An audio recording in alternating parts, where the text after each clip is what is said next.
Hello and welcome to Outlook On Air. This podcast is designed to keep you connected with all things Outlook, with special emphasis on our enrichment program and its many activities and services. On this podcast, we'll hear from Outlook associates, donors to our many programs, clients of our services, and much more. So sit back, relax, and enjoy this edition of Outlook On Air. Hello, everyone, and welcome to our inaugural edition of Outlook On Air. And this podcast, as we talked about in our introduction, is designed to keep you more connected with Outlook and all aspects of the company, but it'll have a special emphasis on our many activities and services offered by our enrichment program here at Outlook, and we're looking forward to being with you. And this is the first time we're doing a podcast completely here in our recording studio at Outlook Enrichment, so it's very exciting for us from that aspect as well. Of course, that won't matter much to any of you as long as we provide you with good content. We've got lots of that on the way, and you'll find during this podcast that we'll have different hosts. Now, my name is Dennis Nelson, and I am an adaptive tech trainer with Outlook Enrichment. And I have been the host of a lot of podcasts throughout my time here.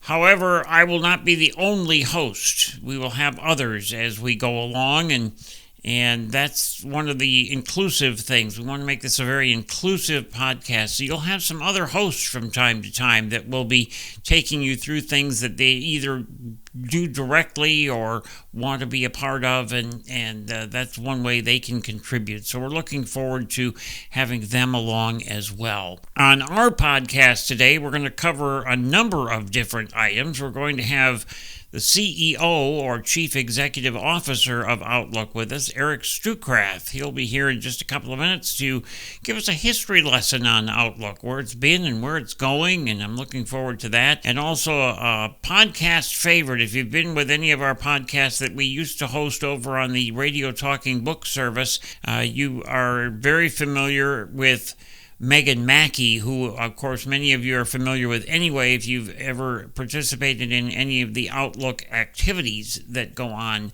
here, courtesy of Outlook Enrichment. And she's going to be along shortly to also talk about things that she does here at Outlook, and that's what you'll find in these podcasts. We're going to have a lot of folks. We hope to be talking with some of our clients as well, and we'll talk to Outlook associates from all different areas of the company and find out what they do and things of that sort. So there's lots of things we're going to be doing on these podcasts, and we really look forward to them. One thing about Outlook is that, of course, our general goal is to serve the Omaha area, but the neat thing is with our telephone support service, we also can serve anyone living pretty much anywhere, really, but mostly, of course, in the USA and Canada if need be. And we're happy to do that. And you can always get in touch with us regarding our tech support and our support groups that we offer, and we'll be talking about those in future podcasts as well. But for now, let's get into this particular podcast.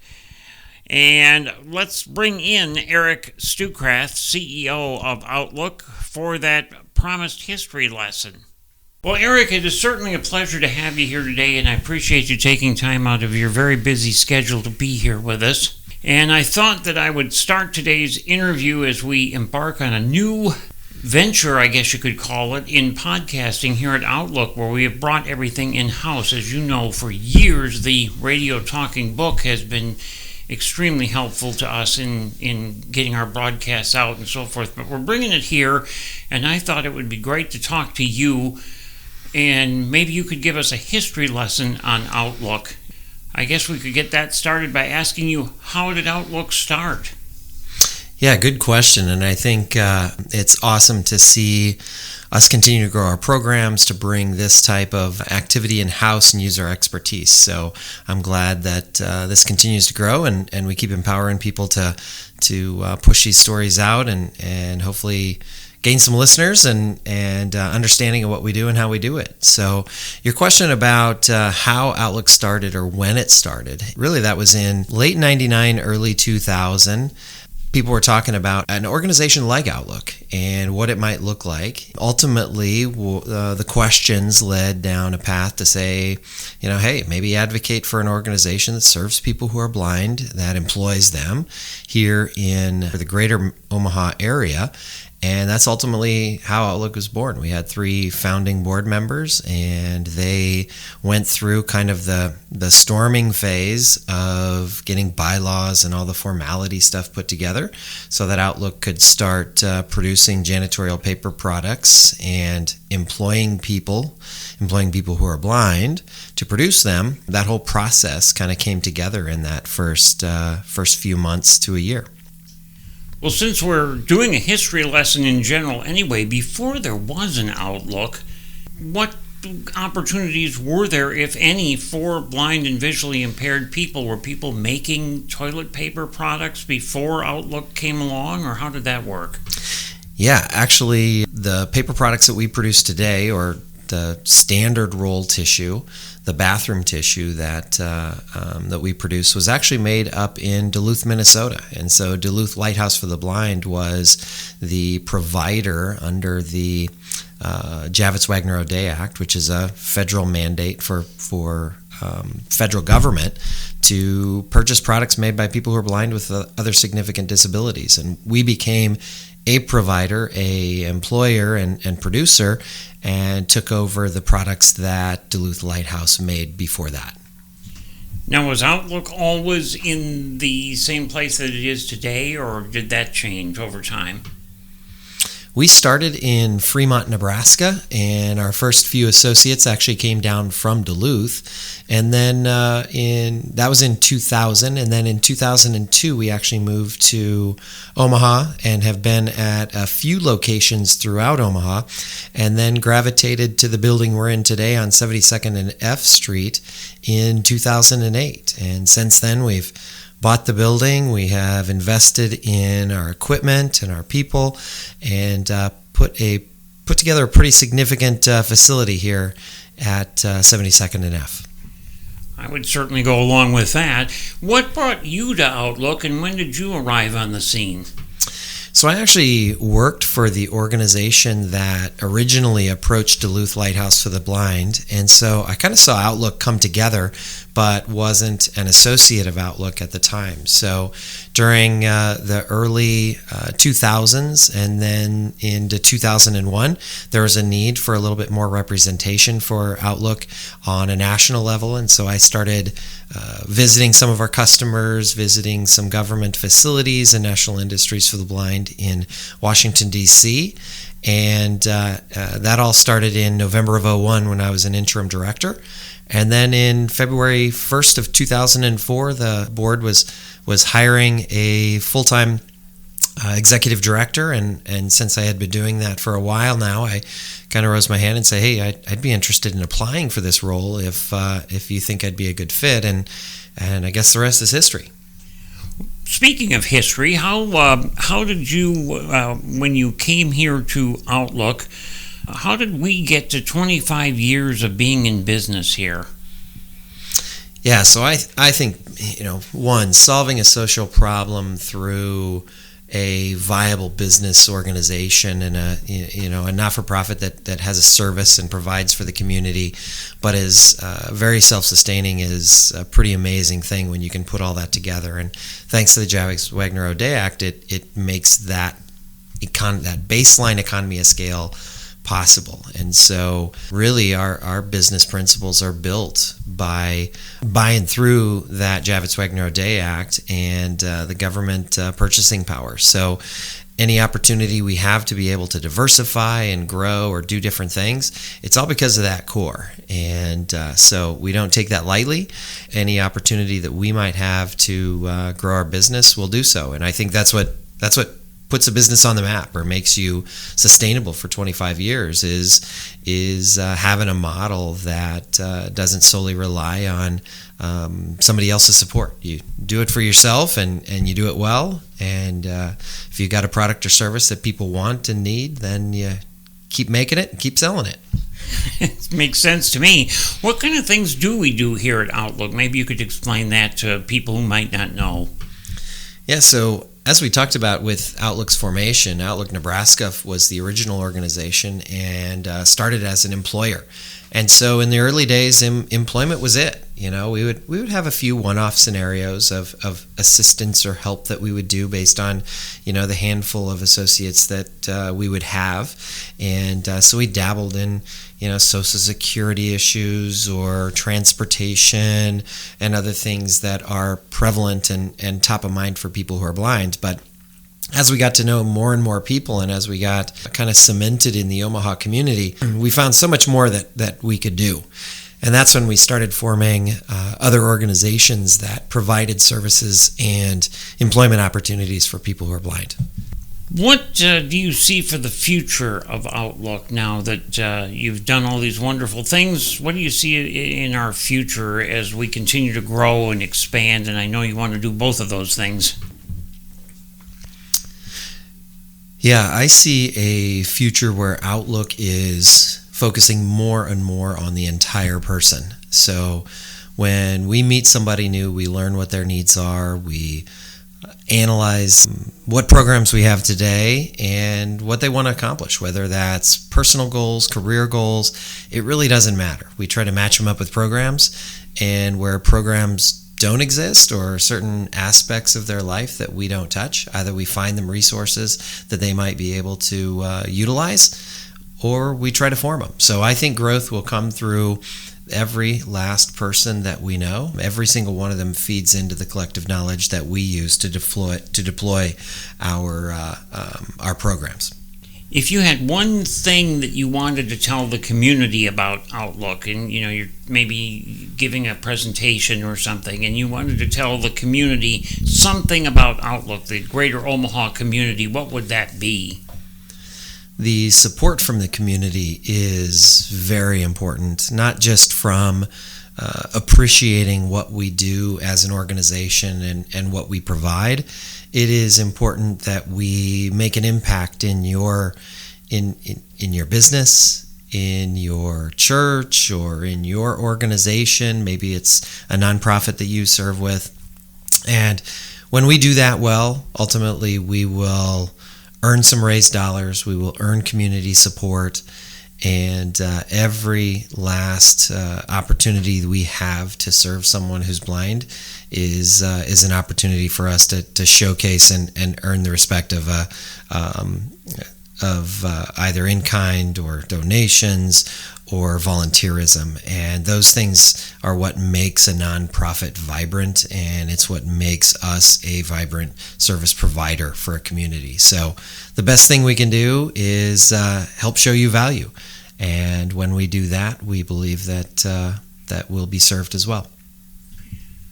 Well, absolutely fantastic. And again, Eric, I know you're a busy guy, and I was so lucky to get a hold of you for just a few minutes here to chat about Outlook and where it's been, where it's going, and where it's come from. And we really appreciate the history lesson today, and I appreciate you stopping by.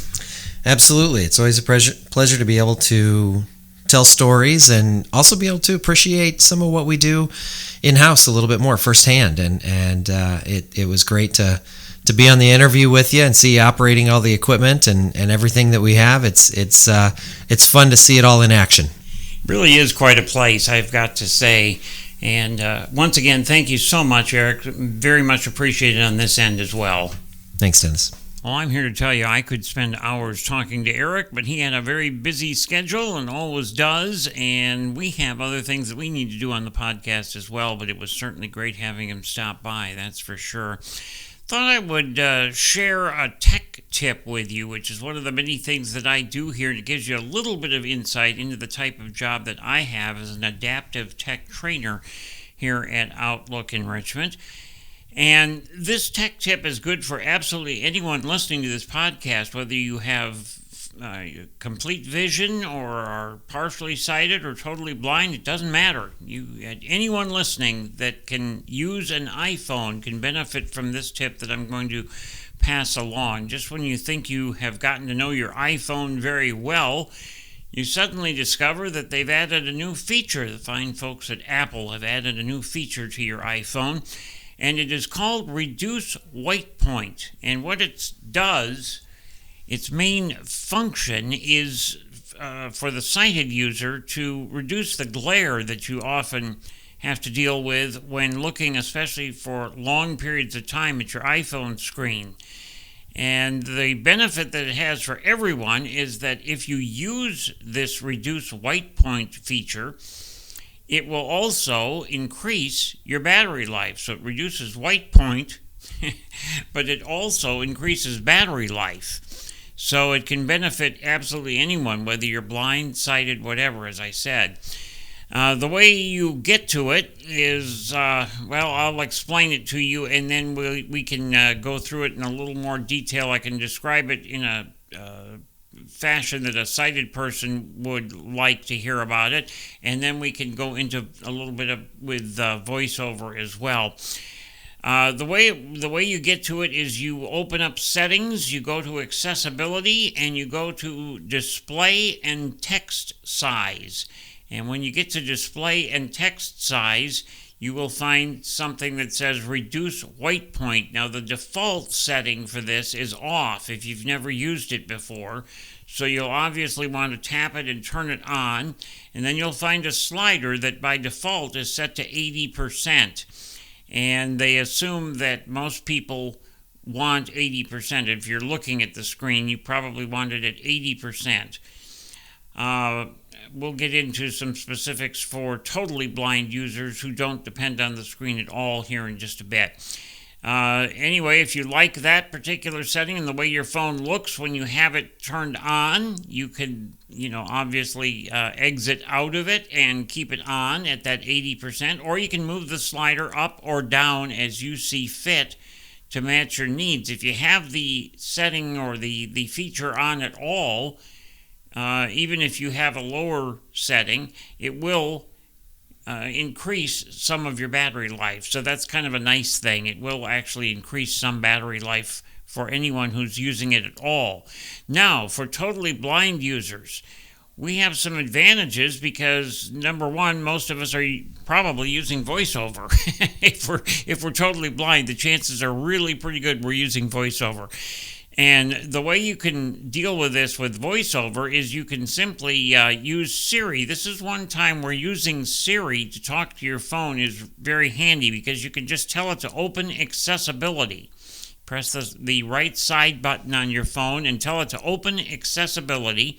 It will take you right to the accessibility screen, so it opens up settings and opens up accessibility automatically for you, puts you in the accessibility screen, and then you swipe right until you get to display and text size. You double tap on that with one finger and then swipe right until you hear reduce white point. And then you double tap on that and make sure that switch is turned on, and if it's off, if it says off for you, which it will if you've never used it, you have to double tap and till it says on, and you want it to say reduce white point on. Then if you swipe to the right, you will find the slider I was talking about, and it'll be set by default to 80%. Totally blind people who aren't using their screens anyway will want to turn this setting up to 100%.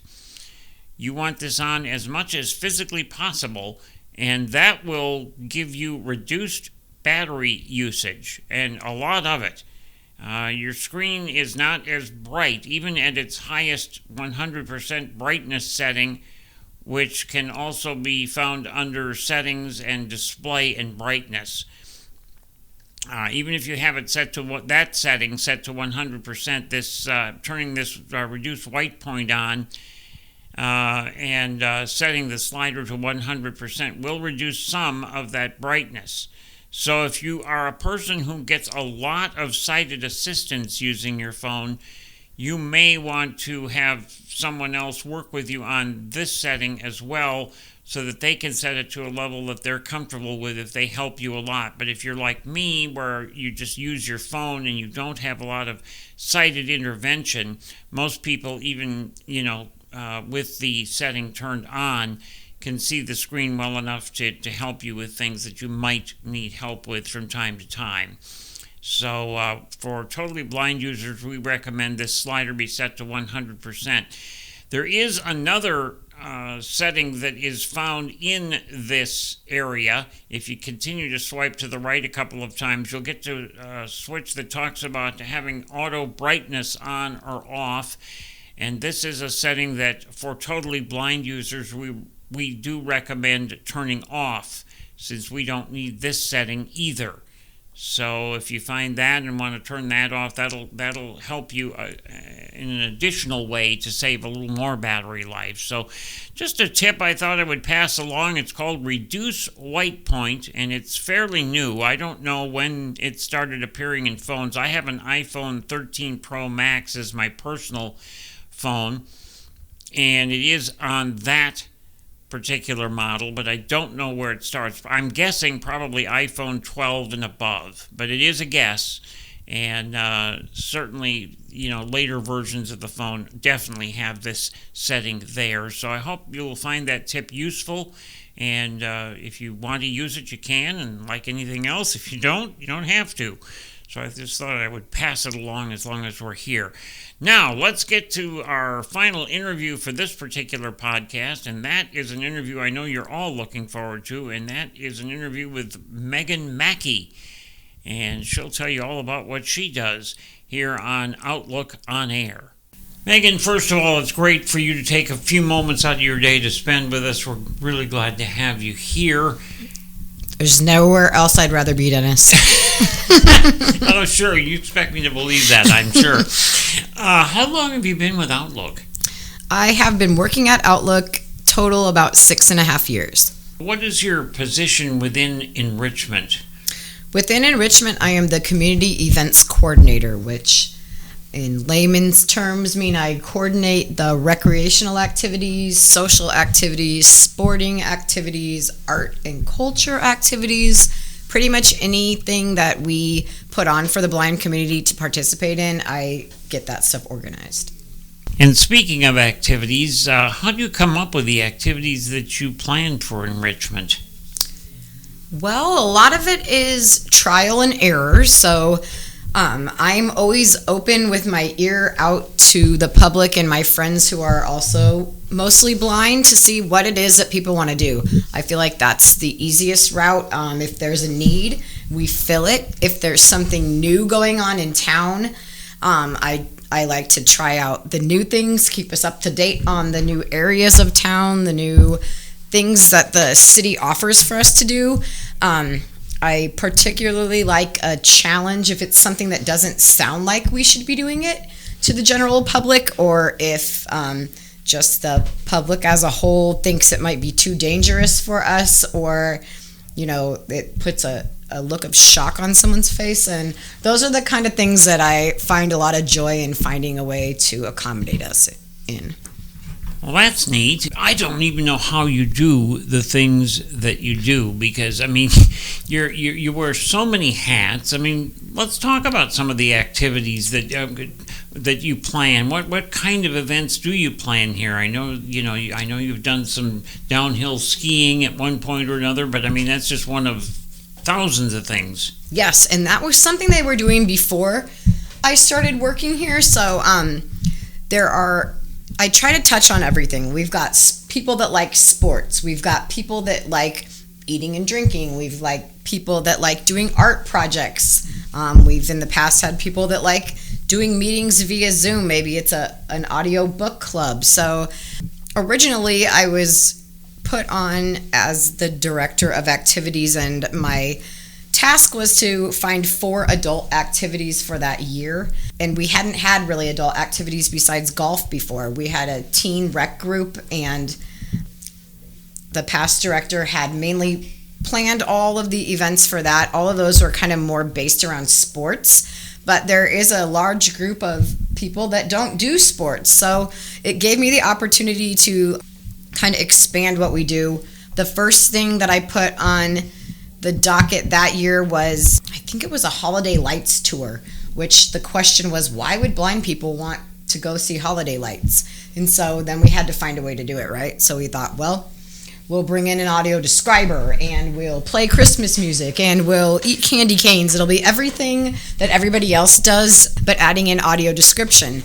We also did our first party patio bike ride downtown that year, which was kind of our first real social drinking activity, and just happened to be that those activities have been quite a hit. So when I find something that people like, then I put it on my list of things that we'll do again. If it's something that, we don't get a big turnout, like I threw out this year to have Frisbee golfing. 0 people wanted to go Frisbee golfing. So that's easy enough. We won't be doing that again. But none of the things are even necessarily things that I do myself. I just like to make it easy, for sign up. If it's things that people want to do, that's the easiest route to take. Do you come up with these ideas yourself, or do you get a lot of input from other people, or how does that work? A lot of it I do come up with myself, and then we kind of see if it sinks or swims. So, and then we've had over the years, there are things that people bring up that they want to do again.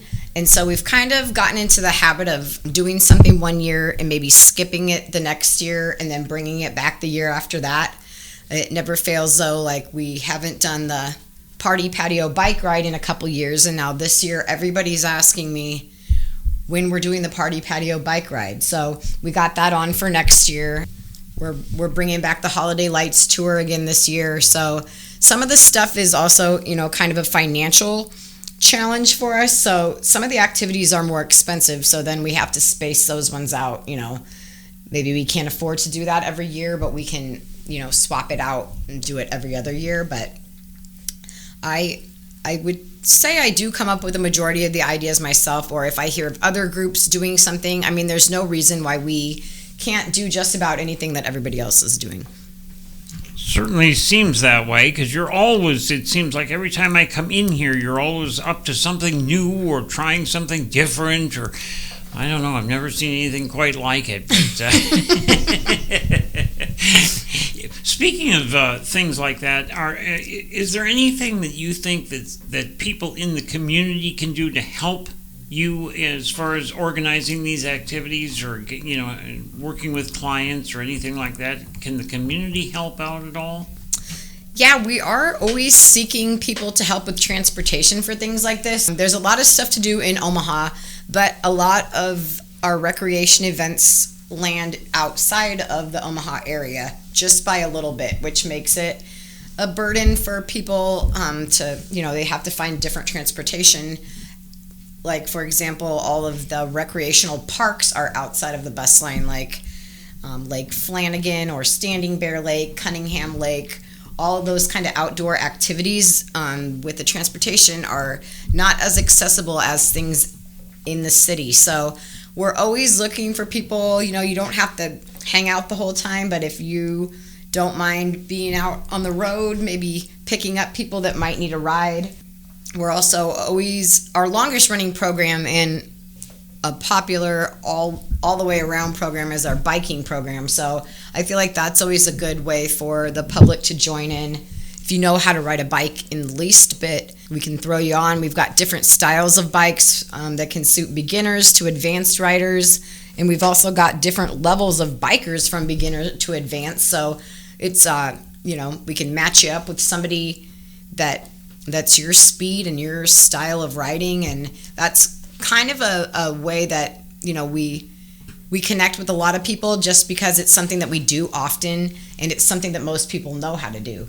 A lot of the other sporting events, we kind of lean towards volunteers to help us out kind of on a one-on-one basis. So you're basically a person's guide for the day. Not to hold their hand, but just it takes a little investment on learning how to best communicate and guide people with vision loss. So, and it also involves usually having some type of experience with that particular sport. So we're not going to throw somebody that's never paddleboarded out on a paddleboard and hope they can show somebody how to do it. We're not going to send someone that doesn't know how to ski out onto the ski slopes and ask them to be in charge of themselves and another person. We're looking for people that kind of have, specific things that they like to do, and if we have something that matches up with that, perfect. That sounds like a plan. Yeah, that's probably the best way. I was going to ask you if you did any kind of training of people that are going to help us out. Yeah, I mean, I always send kind of a documentary that explains the do's and don'ts of interacting and guiding people. So just a lot of people don't have any experience with it, and it can make it kind of uncomfortable for both people if you're doing something that you think is the way to do it and somebody else thinks that's strange, or maybe people don't feel comfortable being upfront and saying, hey, I'd rather you do this, just as far as not grabbing on to people, not assuming they need help, announcing your presence when you approach somebody, announcing that you're departing, just how it is to best describe things as far as left, right, the hours of the clock, 1 o'clock, 2 o'clock, 3 o'clock. The don'ts would definitely be don't say over here, over there, or point at things. But a lot of times until it's brought to someone's attention, they don't realize how to best, communicate with people. Sure. That makes sense. I assume that not only you're involved, of course, with our website and that sort of thing, but how do people contact you? We should probably let you give your contact information for people who are trying to get in touch with you about this or any other kind of activities that they want to get involved with. Yes, so I do try to keep everything as I plan it up on the website, so that's always a good starting point. All of our registration links have the option to choose to be either a volunteer or a participant. So we might not need, volunteers for a certain activity, but if you see something you're interested in, you can definitely sign up as a volunteer, and should we need you, I will contact you. But my phone number, you can always text me or call me. Usually on my cell phone is the best way to reach me, and that's 402-350-4121. Or my email is, my name is Megan Mackie, and my email is M as in Megan, MACKIE at OutlookEN.org. EN as in enrichment. And then we also have a website that people can visit as well, right? Yes, all of our events are listed on our events page at www.outlooken.org. Is there one thing, if you think about this, is there one thing that you would want the community to know about Outlook? My favorite thing about Outlook is, is just the people that I work with. A lot of the people that I work with are the people that participate in the programs, and then there's also the people that come, that are blind in the community that participate in the programs. But being able to work with other people that are blind and low vision is kind of a rare opportunity, I think, for most people. And we find a lot of support within each other. It's not that we need, a leader per se or somebody to help us. It's just having those people around you that, already know how you feel, already know what you're dealing with. It doesn't even need to be talked about. It's just a feeling of community. And you can get that working here, but you can also get it at the events. Just like everybody around you is trying to just have a good time, have a normal time, whether it be, something outrageous like going to the shooting range, or this weekend we played bingo with close to 30 blind people, and it's just regular people out having a regular old good time. Well, nobody better to lead that good time than you, because you kind of represent good times as far as I'm concerned. I mean, every time you even just show up for work, it's a good time. So, thank you, Dennis. Yeah, we love having you, I got to say. So thank you very much for coming by and sharing some of what you do. We're going to be talking to you a lot on future podcasts about things that are going on, things that you're doing. That's why we're taking this new approach that we're doing with podcasts, where we're doing them in-house, where we can get to you more quickly, more easily, and all that kind of thing, and do it right here in-house and talk to you on a more regular basis. So you're going to be a regular part of our podcast from now on. I'm ready, and I'd love to be able to share, not only my opinion, but some of our participants' opinions, some of the different groups that we work with, their view on it. It takes a village, and everybody plays a part. So I'm excited to get to showcase all of our friends. Absolutely, and we're looking forward to that as well. So once again, Megan, thank you so much for coming by. Definitely appreciate it. Of course, Dennis, anytime. Well, folks, I'm afraid that's all the time we have for this edition of Outlook on Air, but we certainly hope you've enjoyed the program. We hope to see you back here again for another edition of Outlook on Air. And if you'd like more information about Outlook Enrichment, or anything Outlook for that matter, make sure you visit our website at www.outlooken.org. That's www.outlooken.org. Or you can always call us for more information or to schedule any kind of an appointment at area code 531-365-5051. That's area code 531-365-5051. And don't forget to subscribe to our monthly newsletter so that you can find out when the next podcast is available. And we hope to see you then on the next edition of Outlook on Air.